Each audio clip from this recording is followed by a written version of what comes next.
Bonjour. Le titre, c'est « Qu'est-ce qui nous arrive ?» C'est une bonne question ces temps-ci. Alors, qu'est-ce qui nous arrive? On va faire court. On m'a dit j'avais 40 minutes et pas plus. Ben, il nous arrive ça. C'est clair? Merci pour votre attention. Voilà, ça c'est une représentation de quelque chose qui s'appelle une bifurcation, ça vient de la physique des processus complexes, et je vais essayer de vous expliquer en 3 mots ce que bifurcation veut dire, mais pour ça j'ai besoin de votre aide.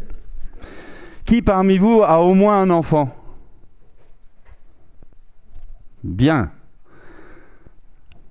Mettez-vous mentalement au moment de la naissance de votre premier enfant. Ça y est, vous y êtes?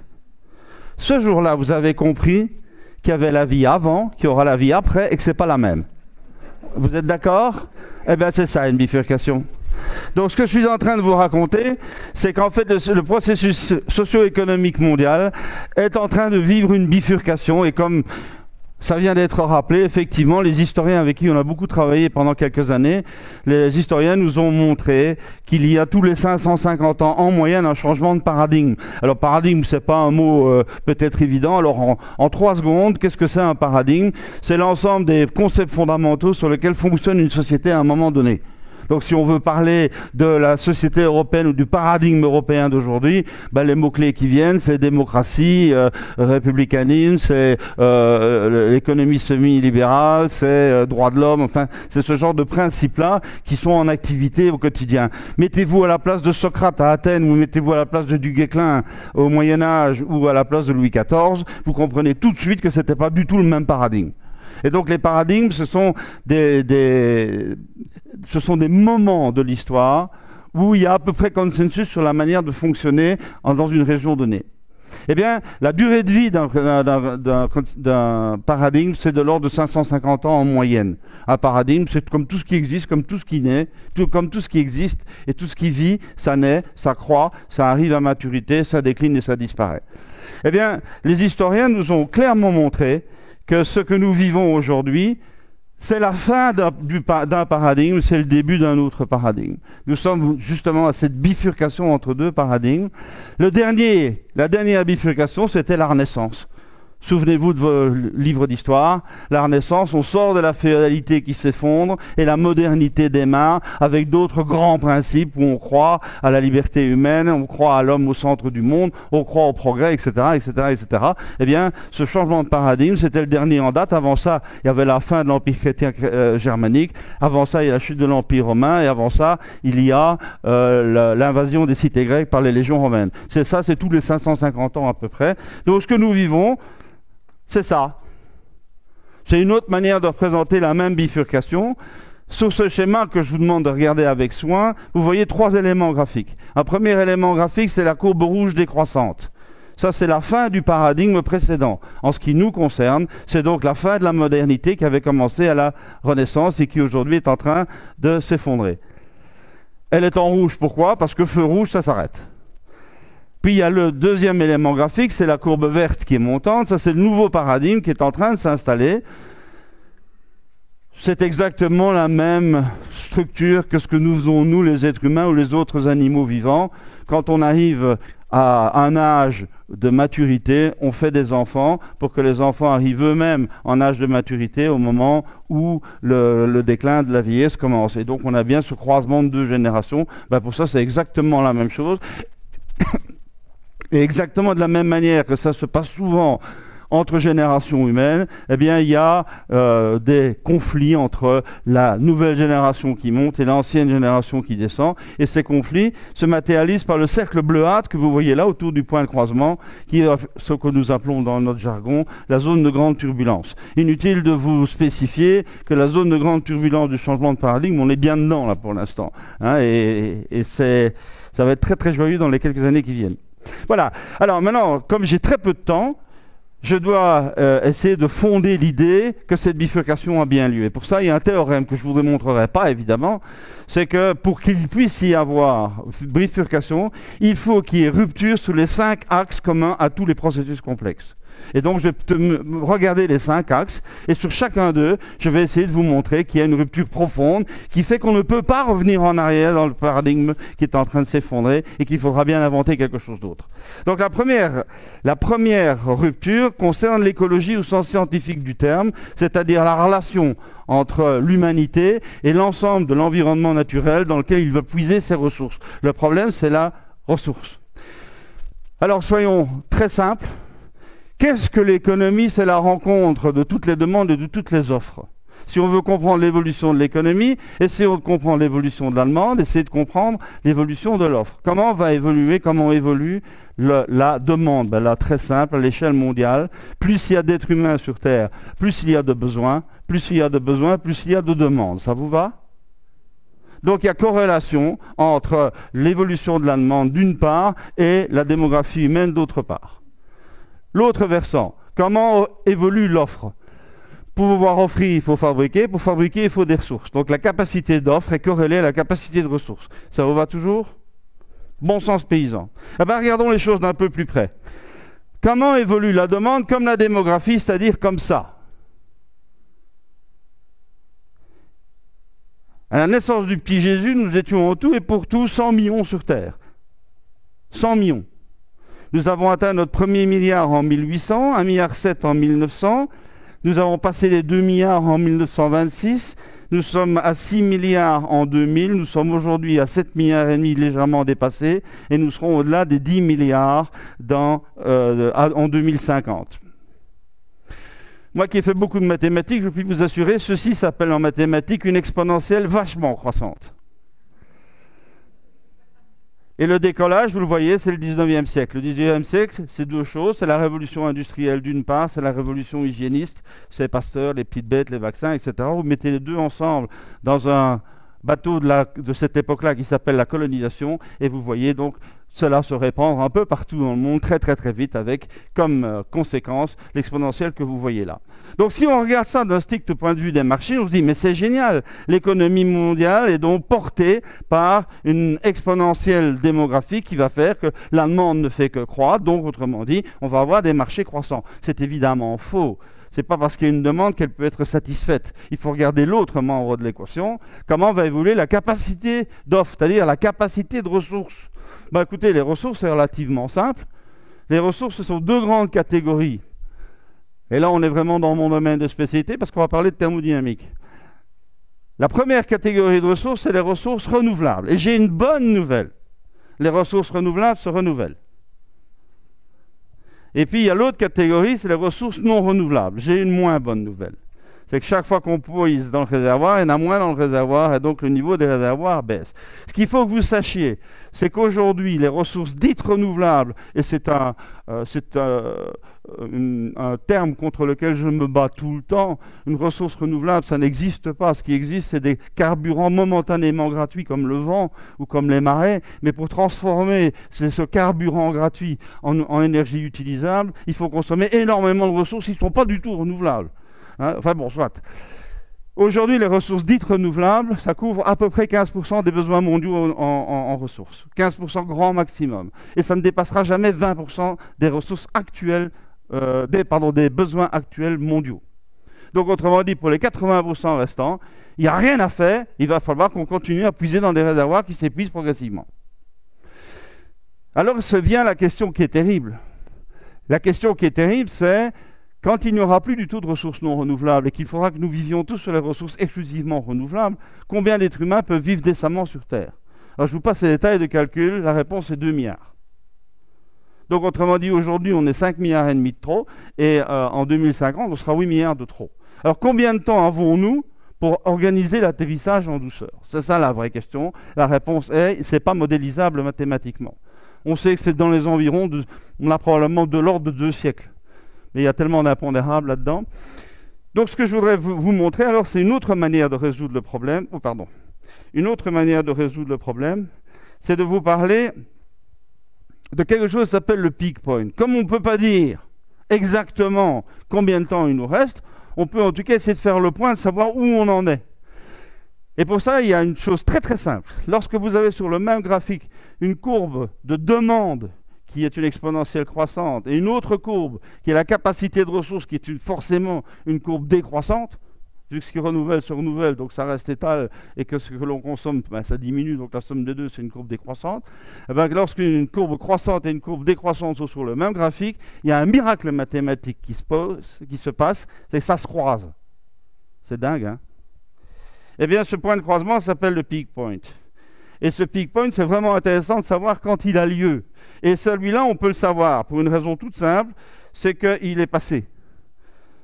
Donc c'est beaucoup plus facile de prévoir l'avenir que de prévoir le passé que de prévoir l'avenir. Je ne sais pas si vous avez remarqué ça. Donc le point de croisement, donc le peak point, toutes ressources confondues, c'est aux alentours de l'an 2000. Alors là, je vous épargne les querelles d'experts. Certains vous disent non, pas du tout, c'était aux alentours des années 50-60. D'autres vont vous dire oh, non, c'est pas ça, c'est vers 2050, 2070, voire même 2100. Le fond de ma pensée, pour être très clair, c'est je m'en fous. Quand on parle de l'histoire de l'humanité, une erreur de plus ou moins 50 ans, ça n'a vraiment aucune espèce d'intérêt. Donc, moi, ce que je crois, c'est qu'il faut prendre ça comme étant une bonne base de raisonnement, c'est dire, voilà, le peak point, on est dedans. Ça veut dire quoi, concrètement? Tant qu'on n'a pas atteint le peak point, ça veut dire que la demande est inférieure à l'offre. On est donc dans une situation d'abondance. Une fois qu'on est passé le peak point, les deux courbes s'inversent et on est donc dans une situation où la demande devient supérieure à l'offre. On est donc dans une logique de pénurie. Nous sommes dans une logique de pénurie. Sauf que pénurie, ça ne veut pas dire qu'il n'y a plus rien dans les magasins. Pénurie, ça veut juste dire que l'évolution tendancielle de la demande est définitivement supérieure à l'évolution tendancielle de l'offre, ce qui n'est pas du tout la même chose. Voilà, donc nous sommes dans la première rupture, nous sommes devant une logique de pénurie, alors que toute la modernité a été créée sur une logique d'abondance. Première rupture. Comment peut-on réagir sur la courbe verte face à cette logique de pénurie? Le premier mot-clé que je vous propose est le mot frugalité. Frugalité, ça ne veut pas dire l'ascèse absolue, ça ne veut pas dire que nous allons tous devenir des gens émaciés. Il s'agit simplement d'appliquer un précepte très très très simple en tout ce qu'on fait, faire moins mais mieux. Moins, c'est qualitativement moins. Mieux, c'est moins, c'est quantitativement moins. Mieux, c'est qualitativement mieux. Imaginez, travailler moins mais mieux, ça vous dit? Ça ne veut pas dire forcément travailler moins d'heures, ça veut certainement dire arrêter de faire des choses qui ne servent à rien. Et regardez avec soin vos agendas, vous allez voir le nombre d'heures que vous passez tous les jours à faire des choses qui n'ont aucune valeur d'utilité réelle. Se réunir moins mais mieux, ça vous va? Les chiffres sont éloquents. Dans les grandes entreprises, on se réunit beaucoup. En gros, il y a 8% des réunions qui servent à quelque chose. Donc 92% des réunions qui ne servent à rien. Communiquer moins mais mieux, ça vous dit? Regardez le nombre de coups de téléphone, de SMS, de courriels, etc. vous recevez tous les jours. De l'ordre de 90%, c'est strictement à rien. Le problème c'est que pour savoir que ça ne sert à rien, il faut d'abord les lire. Et donc le temps est perdu. Donc on est systématiquement devant ce genre de questions, comment faire moins mais mieux. Ça vous va? Deuxième rupture, elle concerne le numérique. Bien sûr. Le numérique, je voudrais dire d'abord quelque chose qui ne va peut-être pas vous plaire, je ne sais pas. C'est qu'aujourd'hui, quand on parle du numérique, on parle essentiellement du numérique ludique. Ça, c'est la grande vitrine des GAFA californiens. C'est le numérique, appelons ça de loisirs, de confort, de conversation, de connexion à l'autre. C'est donc un numérique qui ne sert à rien. Et d'ailleurs, je vous le montre. Ah, décidément, cet ordinateur m'ennuie. Si vous m'y autorisez.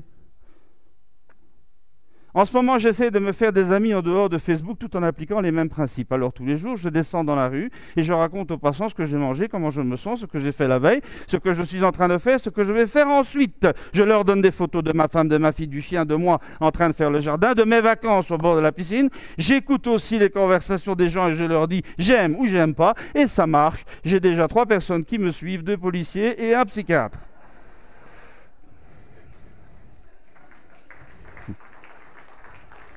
Je savais que ça vous plairait, ça.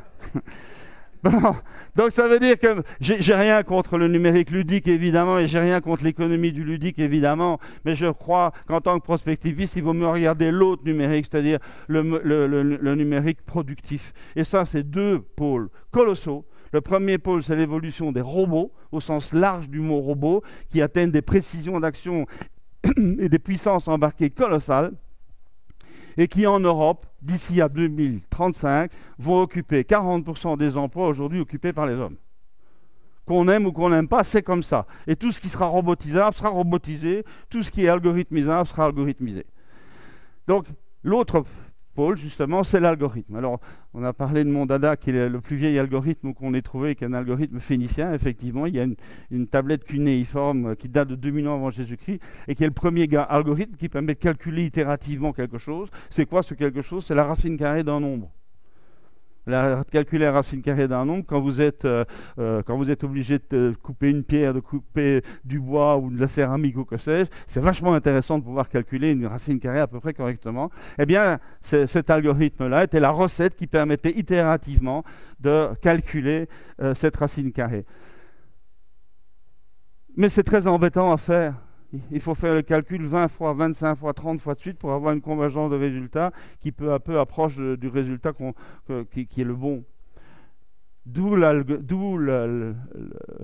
l'étymologie d'algorithme, ça vient du grec. Et comme je sais que vous avez tous fait du grec comme moi, arithmos, ça veut dire le calcul. Jusque-là, ça va. Et algos, ça veut dire la douleur. C'est un calcul pénible, un algorithme. Quand on doit le faire à la main, on doit faire 20 fois le même calcul, 100 fois le même calcul, et à chaque fois, on gagne un tout petit peu en précision. Donc, autrement dit, cette méthode est connue depuis très longtemps, mais elle n'a pas été utilisée. Pourquoi? Parce que quand on devait faire ça à la main, c'était pénible. Or, maintenant, on a la puissance de calcul gratuite. Donc la rencontre entre la technique algorithmique d'une part et la puissance de calcul d'autre part ouvre une porte colossale vers l'algorithmie, c'est-à-dire la capacité de mettre en place des méthodes de mise en ordre de données qui sont extraordinairement puissantes aujourd'hui et qu'on appelle à tort l'intelligence artificielle. Les fleurs artificielles ne sont pas des fleurs. L'intelligence artificielle n'est pas de l'intelligence. Un ordinateur est une machine électromécanique stupide de base qui ne peut faire qu'une seule chose, s'ajouter des 0 et des 1. La seule intelligence qui est là-dedans, c'est celle qui est écrite dans les programmes par des hommes. Donc voilà, les deux grands piliers que nous sommes en train de vivre, c'est cela, c'est la robotique d'une part, c'est l'algorithmie d'autre part, qui change énormément de choses et qui nous permettent d'ouvrir des horizons incroyables. Mais aussi incroyablement bon, mais aussi incroyablement dangereux. Incroyablement bon, oui, bien sûr. On a là des outils fabuleusement puissants, mais il y a aussi des choses très désagréables qui sont en train de se passer. Le big data est une immense machine à manipuler les êtres humains, à vous faire acheter n'importe quoi. Le principe, c'est nous vous connaissons très bien suite à tout ce que vous avez fait sur la toile, donc nous savons parfaitement bien ce que vous pensez, ce que vous sentez, ce dont vous avez besoin, ce dont vous avez envie. Et avant même que vous n'en ayez envie, on va vous expliquer comment l'acheter à bon prix. Donc c'est une immense machine à crétiniser les êtres humains. Vous voyez, donc comme toujours, et ça Ésope l'avait dit il y a très longtemps, une technologie n'est ni bonne ni mauvaise par elle-même. Ça dépend de la manière dont on l'utilise. Et aujourd'hui, le big data, c'est une mauvaise manière d'utiliser la technologie parce que derrière l'acte commercial, qui dans le fond n'est pas très grave, il peut très bien y avoir une diffusion de données qui vous concernent personnellement sur le plan médical, sur le plan assurantiel, sur le plan bancaire, sur le plan idéologique, sur le plan politique, etc., etc. Et vous voyez très vite qu'on atteint une limite éthique dont il faudra se méfier très fort. Comment peut-on réagir sur la courbe verte contre ça? Certainement pas, comme le font certains, en rejetant la technologie en bloc. Certainement pas. Nous sommes dans les technologies numériques et elles sont incroyablement riches et ouvrent un nombre incroyable de portes. Cependant, pour éviter le mauvais, garder le bon, il faut développer ce que j'appelle l'intelligence technologique. Ça veut dire quoi? C'est des principes simples. C'est des principes simples. Il ne faut jamais que l'homme devienne esclave de la technologie. Il faut que la technologie reste l'esclave de l'homme. Ça vous va, ça? Qui ici a un téléphone portable? qui ne se sent pas un petit peu esclave de son téléphone portable. Donc, vous voyez, hein, on est vite pris dans le jeu. On est vite pris dans le jeu parce que l'homme est un animal qui aime la facilité et le confort, et que le numérique offre de la facilité, offre du confort, et on vous mène par le bout du nez sur le chemin qui est celui du plus grand confort et de la plus grande facilité, mais pas nécessairement celui de la plus grande intelligence. Alors, troisième révolution, troisième rupture, elle concerne nos modes organisationnels. Dans l'introduction, là tout à l'heure, madame avait fait le zoom sur l'idée des changements d'organisation, des modèles organisationnels. Oui, alors l'équation elle est extrêmement simple. Nous sommes dans un monde qui devient de plus en plus complexe. Alors qu'est-ce que ça veut dire complexe? Ça veut dire que chacun d'entre nous a un nombre croissant d'interlocuteurs et que la densité d'interaction avec ces interlocuteurs est une exponentielle croissante aussi. C'est ça la complexité. Et donc, quand on est dans un monde de plus en plus complexe, on nous dit, et c'est vrai, et Isaac vous le redira tout à l'heure, il faut arriver à avoir dans l'entreprise la capacité à développer de la souplesse, de l'agilité, de la réactivité, de l'intelligence, de l'innovation. Tout ça, c'est vrai, bien sûr. C'est la bonne réponse. C'est la bonne réponse à la complexité ambiante. Le physicien que je suis dit qu'il y a un théorème qui le dit autrement, c'est qu'un système ne peut survivre dans un environnement que si sa complexité intérieure est au moins égale à celle de la complexité de l'environnement extérieur. Voilà, c'est une autre manière de dire la même chose. Est-ce que c'est bien le cas? Est-ce que nos modèles organisationnels sont bien en phase avec cette impérieuse nécessité entrepreneuriale? C'est quoi notre modèle organisationnel de base? C'est ça. Ça s'appelle la pyramide hiérarchique. Les matheux appellent ça une arborescence linéaire. C'est juste la même chose. Et si on regarde l'histoire de l'humanité, mais pas que, si on regarde les troupeaux de vaches, c'est la même chose. Pourquoi est-ce que c'est ce modèle-là qui a été choisi depuis si longtemps? Eh bien, la réponse est mathématique. Ça, c'est la réponse mathématique à un problème extrêmement simple. Comment faire pour relier entre eux tous les éléments d'un ensemble avec le nombre minimum de relations entre eux? Ah! Donc ça veut dire que comme il y a le nombre minimum de relations, les interactions étant minimales, la réaction au monde extérieur devient extrêmement lourde, extrêmement lente. Et plus le monde devient complexe, plus il est difficile d'y répondre. L'administration française en fait la démonstration tous les jours. Quand le problème se pose et que la solution arrive quand le problème n'existe plus. Donc tout ça pour dire quoi? Tout ça pour dire que ce modèle-là doit être réformé. Alors on va voir les matheux et on dit, on fait quoi? Le monde dans lequel on est devenu beaucoup trop complexe pour ça, ça ne marche plus, on fait quoi? Et les matheux répondent, c'est pas compliqué, vous enlevez le mot minimum, vous remplacez par le mot maximum. Comment faire pour relier entre tous les éléments d'un ensemble avec le nombre maximum de relations entre eux? Ça s'appelle un réseau. Mathématiquement, ça s'appelle un réseau. Et donc ça veut dire que vous l'aimiez ou pas, la complexité ambiante oblige toutes les entreprises à migrer d'un modèle pyramidal vers des modèles en réseau de petites entités autonomes, avec tout un immense problème managérial qui est derrière ça et dont Isaac est un des grands spécialistes. Ça me fait plaisir de le dire, même si je ne le crois pas, Isaac. On est très très copains depuis très longtemps, rassurez-vous. Bon voilà, donc ça c'est le passage en réseau, c'est une terrible évolution. Sur la courbe verte, comment peut-on faire? Comment peut-on faire sur la courbe verte pour favoriser ce passage des modèles hiérarchiques à des modèles beaucoup plus complexes, notamment en réseau? Eh bien, le mot-clé que je voudrais vous proposer, c'est le mot appartenance organique. L'entreprise est un organisme vivant. Ça n'est pas une mécanique. Les pièces ne sont pas interchangeables. C'est un organisme vivant qui fonctionne comme un organisme vivant. Ce n'est donc pas les sciences de l'ingénieur qu'il faut appliquer, c'est les sciences du médecin qu'il faut appliquer. Et la notion d'appartenance, elle est colossale, et on verra dans mon dernier point qu'aujourd'hui, cette notion d'appartenance est définitivement colossale. Elle est essentielle. Et c'est d'ailleurs une demande extrêmement forte des générations montantes, notamment les générations Y. On y reviendra tout à l'heure. Quatrième rupture, celle-là, elle ne va pas vous faire plaisir. La quatrième rupture, c'est la rupture sur le modèle économique. Le modèle économique encore dominant aujourd'hui est ce qu'on appelle le modèle industriel. En gros, pour faire très simple, Pour réussir dans l'économie d'aujourd'hui, il faut que l'entreprise soit grosse d'une part et qu'elle ait des prix de marché les plus bas possibles d'autre part. On est sur une économie de masse et de prix. Le fait est que ce système qui a très très bien fonctionné, notez bien, a très bien fonctionné, a amené quelque part dans les années 80 deux impasses. La première ne va pas vous amuser. La première impasse, donc, c'est celle-ci, c'est que jusque-là, la finance était au service de l'économie. À partir de là, l'économie est devenue au service de la finance. Et on a vu, à partir de ce moment-là, se développer une économie spéculative colossale par rapport à l'économie réelle, avec des disparités absolument et des déséquilibres absolument faramineux entre les deux.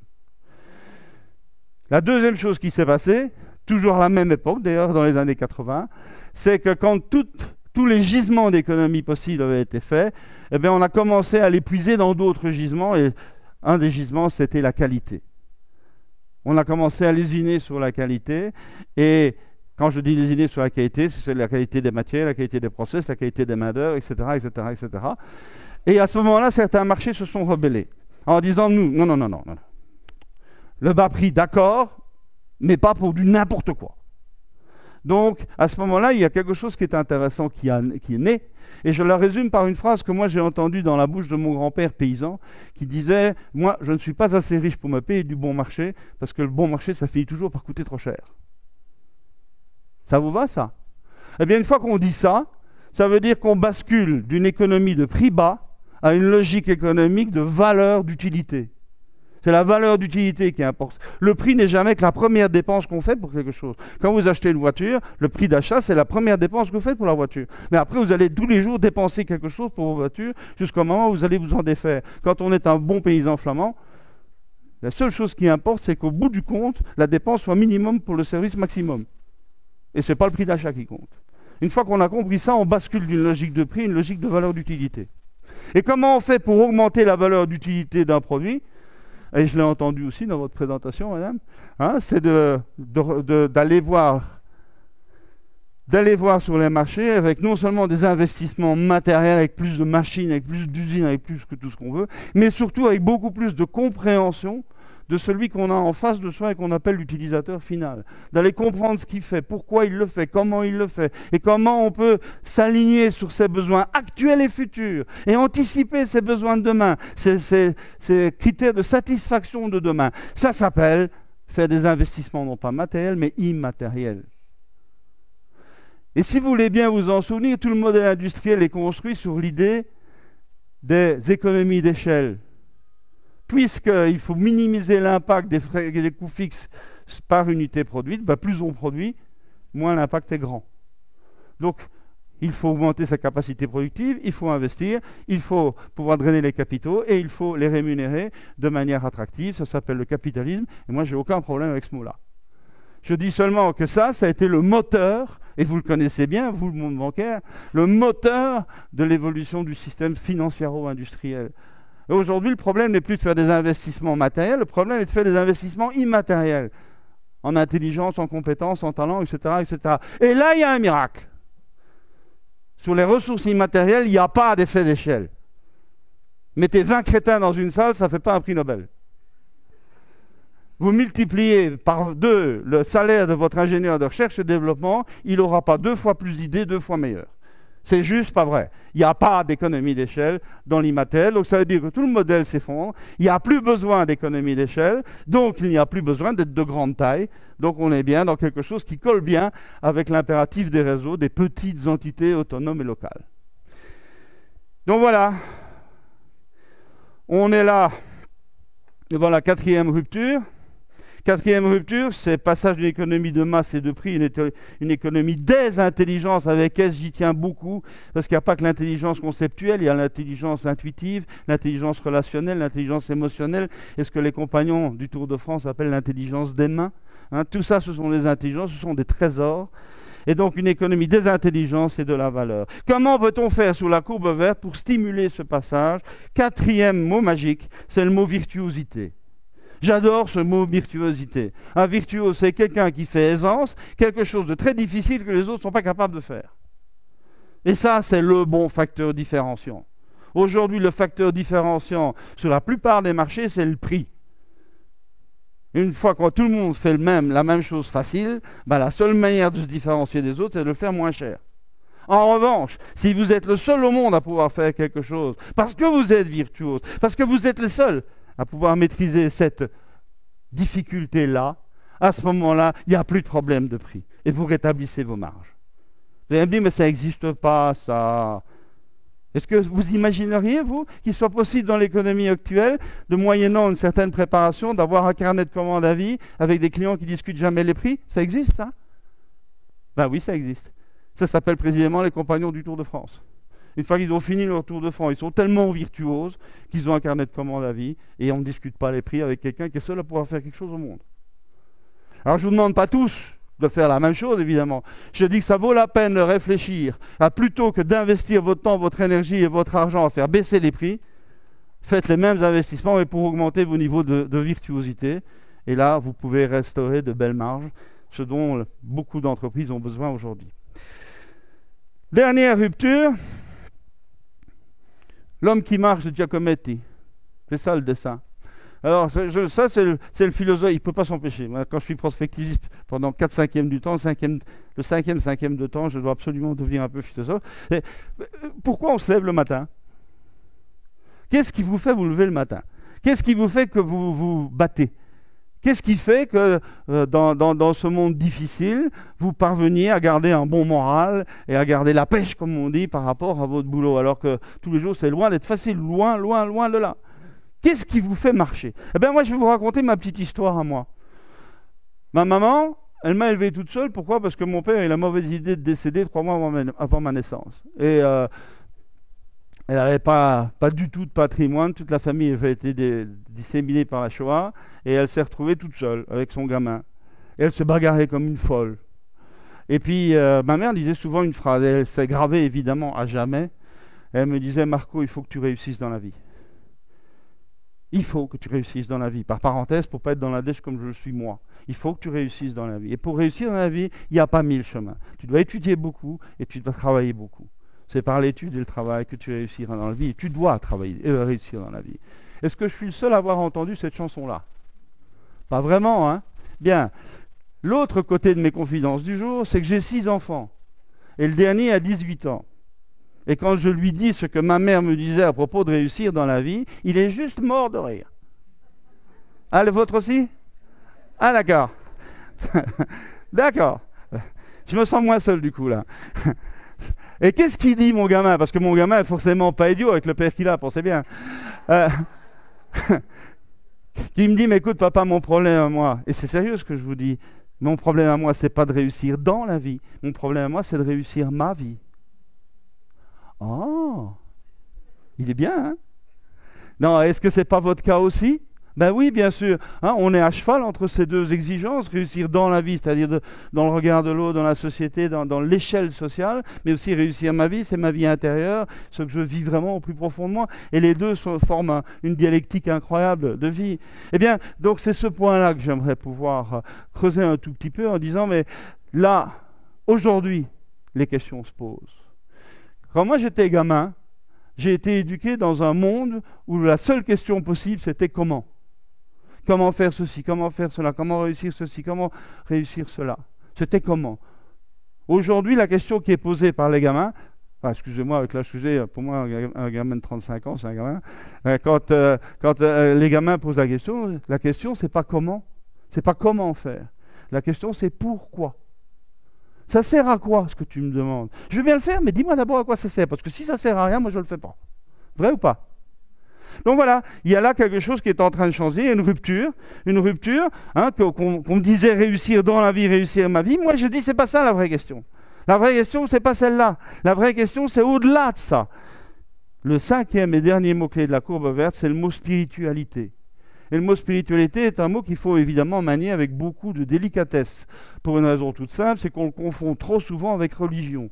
Je ne vous parle pas de religion.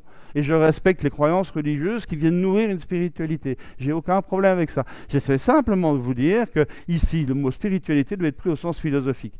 Au sens très concret, ça veut dire quoi? Donner du sens et de la valeur à ce que l'on est, à ce que l'on fait, à ce que l'on devient. Et c'est bien ça, le pourquoi. La question pourquoi, c'est donne-moi du sens. Vas-y, donne-moi du sens. Et si tu donnes du sens à ce que tu me demandes, à ce que tu me proposes, eh bien je le ferai, je le fais bien. Et je vous raconte une toute petite anecdote. Je suis en visite dans une entreprise où on fait de la programmation des robots dont je vous parlais tout à l'heure. Et la conversation que je surprends est entre un jeune gars. Il vient de rentrer 3 jours avant dans l'entreprise, mais c'est un petit génie. Il a fait tous les labos possibles et imaginables. Enfin, c'est le super champion. Il est en train de travailler. Derrière lui, il y a son animateur d'équipe. Et je surprends quelque chose. Il dit, l'animateur qui dit au gamin, c'est pas comme ça que tu dois faire. Je vais te montrer comment tu dois faire. Et le gamin s'est retourné très, très calmement. Écoutez bien ce qu'il lui a répondu. Il a dit, écoute, tu n'es pas payé pour me dire comment je dois faire, parce que comment je dois faire, je sais beaucoup mieux que toi. En revanche, toi, tu es payé pour me donner une bonne raison de le faire convenablement.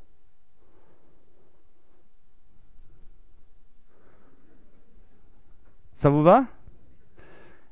Alors, je suis d'accord que du point de vue de la rhétorique diplomatique, peut mieux faire.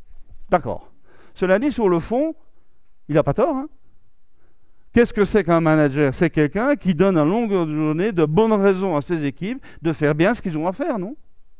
Donner une bonne raison de. Et donner des ordres n'est pas une bonne raison de. L'obéissance n'a jamais été un moteur de motivation et d'excellence. Voilà, donc tout ça pour dire qu'il me reste 4 minutes 20, ce qui est juste parfait. Alors, j'ai utilisé ces 4 minutes 20, 14, 13, pour vous dire quoi? Vous l'avez compris, les ruptures dont je viens de parler, elles sont profondes. Elles posent d'énormes questions. Elles sont inéluctables et la courbe rouge n'est plus capable de répondre à ces questions. À ces ruptures, plus exactement. La courbe verte va donc se construire, comme je vous l'ai montré avec mes 5 mots-clés, la courbe verte va se construire en répondant à ces 5 défis colossaux que nous venons de voir. Vous vous souvenez du premier schéma, la courbe rouge, la courbe verte, et entre les deux, la zone de grande turbulence? Je pense que vous avez compris que nous sommes aujourd'hui dans la zone de grande turbulence au point de croisement, très probablement. Et la question que normalement vous allez vous poser, ça va encore durer combien de temps ce bordel? Ben alors j'ai essayé d'y répondre. J'ai essayé d'y répondre en vous proposant des dates. Mais ces dates, 2 précautions. 1, ça a été fait, un travail qui a été fait avec des historiens, bien sûr. Et la deuxième chose, c'est que ça n'a aucune prétention de précision. Hein. Ce n'est pas le 22 juillet à 14h22. Hein. C'est juste des ordres de grandeur pour situer ça dans le temps. On est d'accord? Donc je vous montre tout de suite le schéma. Vous voyez qu'on est dans l'histoire longue. Le passage d'un paradigme à l'autre, ça prend 150 ans. Et le paradigme moderne, il a commencé à mourir pendant la guerre 14-18 dans les tranchées de Verdun. Donc on est bien là, dans quelque chose qui est une rupture avec la guerre 14-18, avec la montée en puissance des femmes, le changement radical des fonctions sociétales des hommes et des femmes. C'est les femmes qui ont fait tourner l'économie pendant la guerre. Hein. J'aime oublier. Donc voilà, il y a des choses là qui sont en train de se mettre en place. 150 ans plus tard, ça nous amène à une entrée probable en situation d'équilibre dans le nouveau paradigme vers 2070. Encore une fois, si c'est 2085, personnellement, ça ne me dérange pas beaucoup. Donc on est bien dans quelque chose qui est des générations et des générations. Point de croisement, c'est où? À peu près maintenant. Point de croisement, c'est à peu près maintenant. Il y a d'autres modèles qui corroborent ce que je viens de vous dire, évidemment, mais je n'ai pas le temps de les évoquer. Et la zone de grande turbulence, les historiens nous disent, en gros, ça dure une 50aine d'années, plus ou moins. Et donc, là, on a fixé cette période entre 1975 et 2025. Encore une fois, si c'est 1970 et 2030, ça ne change rien au modèle. Hein, on est d'accord? Donc, tout ce que je voulais vous dire maintenant, c'est tirer les conclusions de ça. Imaginez que vous preniez la voiture le matin pour aller au boulot, vous écoutez la radio. À midi, vous lisez un article de journal. Le soir, vous regardez le 20h ou l'équivalent. D'accord? Normalement, à 21h, vous êtes bon pour le suicide. Les médias appliquent systématiquement un adage chinois qui dit « un arbre qui tombe fait beaucoup plus de bruit qu'une forêt qui pousse ». Ben, les arbres qui tombent, c'est tout ce qui concerne la courbe rouge, et la forêt qui pousse, c'est tout ce qui concerne la courbe verte dont on ne parle pas. Lorsque vous êtes une institution de pouvoir, c'est-à-dire que vous êtes le garant de la pérennité du paradigme qui vous a suscité, Ça vous va comme idée? Les institutions de pouvoir ont comme mission de pérenniser le paradigme qui les a mis en place. Quand vous êtes une institution de pouvoir de la courbe rouge, c'est-à-dire toutes celles qu'on a aujourd'hui, l'État central, syndicats patronaux, syndicats ouvriers, universités, institutions bancaires, institutions boursières et médias, lorsque vous avez toutes ces institutions de pouvoir qui doivent garantir la pérennité du système, et vous voyez la courbe rouge, comment garantir la pérennité d'un système qui est en train de se casser la gueule? C'est très très simple. Ça s'appelle le déni de réalité. Non, il n'y a pas de changement de paradigme. Non, il n'y a pas de courbe verte. Non, il n'y a pas déclin de la courbe rouge. On a quelques pépins pour l'instant, d'accord, mais bientôt ça va redevenir comme avant. La reprise, c'est pour bientôt. La reprise de quoi? On ne dit pas, hein? Mais la reprise, c'est pour bientôt. Donc tout ça pour dire qu'on est dans le déni de réalité dans tous les pays occidentaux développés. On refuse de voir la réalité en face, qui est la fin d'un paradigme et l'émergence d'un nouveau paradigme. Mais maintenant, enlevons les lunettes de la courbe rouge et mettons les lunettes de la courbe verte. Regardons le même schéma, je ne change rien. Rien du tout. Regardez bien. Ça arrive une fois tous les 550 ans et ça tombe sur nous. Elle n'est pas belle la vie? Une fois tous les 550 ans, on a la possibilité de réinventer le monde. Elle n'est pas belle la vie? Il ne faut pas réinventer l'école? Il ne faut pas réinventer la politique? Il ne faut pas réinventer le regard qu'on porte sur l'autre? Ah ben c'est maintenant et c'est nous. Donc voilà. La dernière chose que je veux dire, c'est que quand on est dans la courbe rouge déclinante, les problèmes se résolvent top-down, et donc les solutions dégoulinent le long de la pyramide pour arriver chez les technos que nous sommes. Dans la construction de la courbe verte, c'est juste l'inverse, un processus bottom-up. Donc ça veut dire très clairement, ce que vous ne faites pas dans votre monde, personne ne le fera à votre place. Ça s'appelle prendre ses responsabilités d'homme. Voilà, et bien mon dernier slide, avec 1 minute de retard, je vous prie de m'en excuser. C'est une photo qui a été prise à Londres. Sorry for the inconvenience, we're trying to change the world. Oui, mais désolé pour le dérangement, vous êtes en train de changer le monde. Vous le faites tous les jours, et mes petits-enfants et moi, vous en remercie beaucoup.